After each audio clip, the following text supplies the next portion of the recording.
कृष्णा, मार्गशीर्ष मास आरंभ हो चुका है जो कि 6 नवंबर से लेकर 4 दिसंबर तक है।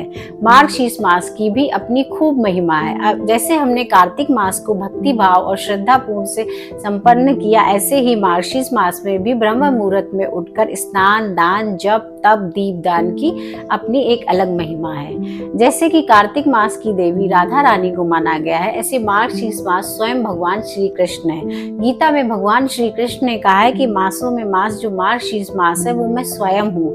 मार्गशीर्ष मास जो है श्री कृष्ण भगवान को अत्यंत प्रिय मास है। इस मास में आप ब्रह्म मुहूर्त में सुबह उठकर, जैसे कार्तिक मास में आप स्नान करते हैं, इस मास में भी आप स्नान करिए, दीपदान करिए, अपना जप करिए, साधना करिए, इससे आपको भगवत प्राप्ति होगी। और इस मास में अन्न दान का अपना एक विशेष महत्व है। आपकी यदि कोई विशेष कामना है तो आप संकल्प लेकर अन्न दान करिए, पक्षियों को दाना डालिए, इससे आपकी मनोकामना पूर्ण होगी।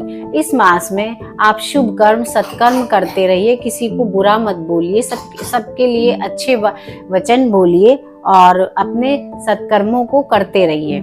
ये मास बहुत एक पवित्र मास है। इस मास में भगवान को स्नान कराने का भी अपना एक विशेष महत्व है।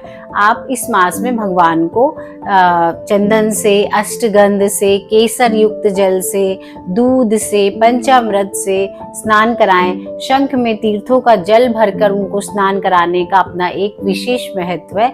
इससे आप श्री कृष्ण भगवान आपसे बहुत प्रसन्न होते हैं और आपको उनका प्रेम तथा भक्ति और कृपा प्राप्त होती है।